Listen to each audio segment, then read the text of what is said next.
Die vraag wat ek jou vandag wil vra is, hoe sal dit voel as jy jou eie inkomste kan bou? Hoe sal dit voel om nie meer vir daai baas te werk vir 'n peanut salaris nie? Hoe sal dit voel om in 'n winkel in te kan stap en alles koop wat jou hartjie begeer?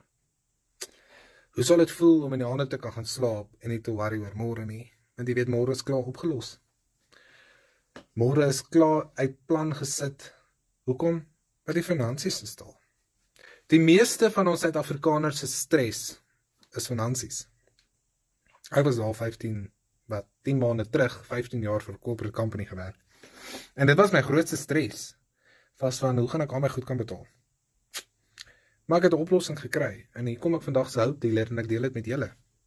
So mense, jy het nie tech nodig nie. Jy het nie onderskeidings nodig nie.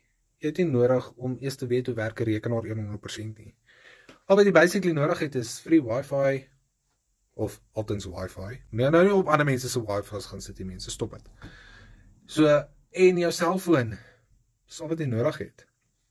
En dan hierdie proven blueprint, wat vir jou in dollars gaan laat verdien, as 'n Suid-Afrikaner.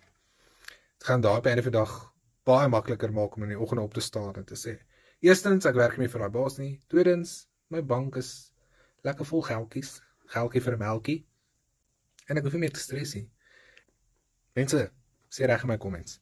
Kom nou aan, bysig julle. Sien julle in binnekant. Alright, bye.